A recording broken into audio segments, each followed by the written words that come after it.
I have come out to Garden Express today to learn all about Hippeastrums from Chloe Van Berkels. Now, I don't know much about Hippeastrums, but I do know that they're a huge bulb and sort of coming into spring's the time to plant them. Coming into spring, so from winter till about the end of spring is the perfect time to be planting hippie bulb.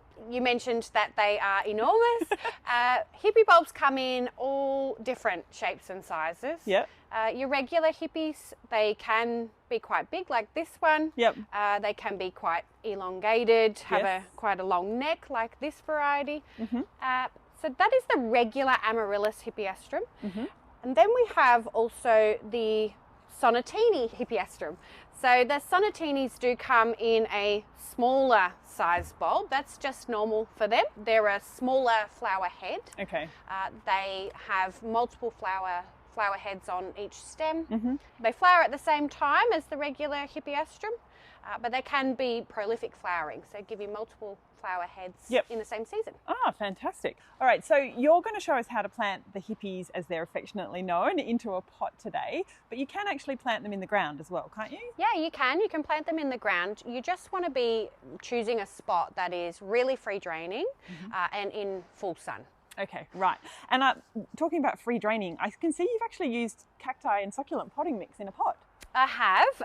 I've used the cacti mix just because it is quite coarse and gritty. Yep. They like to be, like I said, really free draining. If you do choose a soil that holds moisture, you can run into issues like fungal issues or rot. Yeah, of course. And obviously making sure you've got a pot with plenty of drainage holes is important Plenty as of well. drainage, yeah. Yep. All right, so how do we actually go about planting it?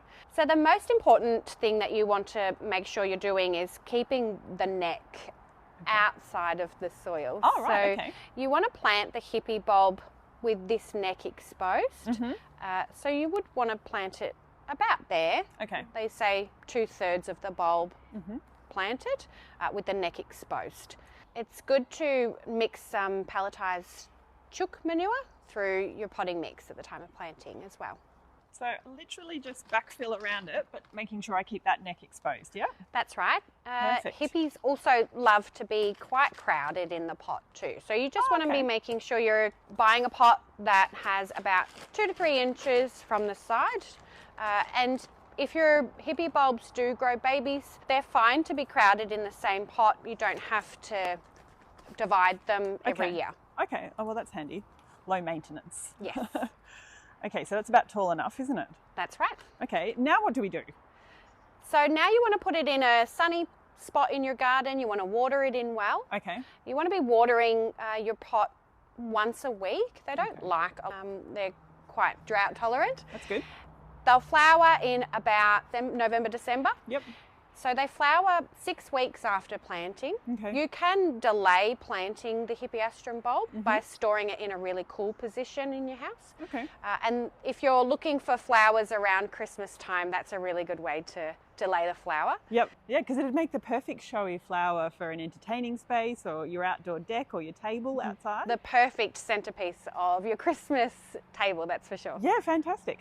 Now, what about fertilizing them? What do we need to do there? Yeah, so now that we've planted it, you just want to sprinkle in some pelletized bulb fertilizer. Okay, yep. And you've got your good chook manure mixed in with your soil as well. Sure.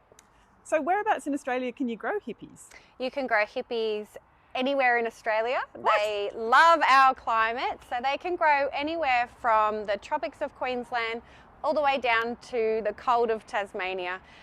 The only thing that they're really picky with is their watering requirements. So like I said, they don't like a lot of water, they don't mind humidity, and they don't mind the cold. So what happens once it's flowered and it all starts to die back?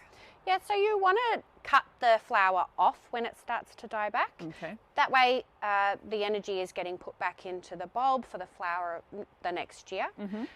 And then you can basically put it in a spot that doesn't receive a lot of rainfall because it will be dying back during the winter. So like under the eaves of your house would be good? Yeah, that's right. Just so you're stopping any issues with waterlogging or rot. Yes. Cutting the flower stem back and then basically putting it aside and forgetting about it.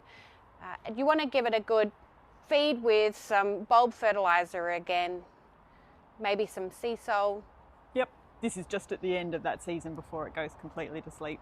Give it some more fertilizer. That's right. So you're putting the energy back into the bulb for a really great flower the next year. Yeah, perfect.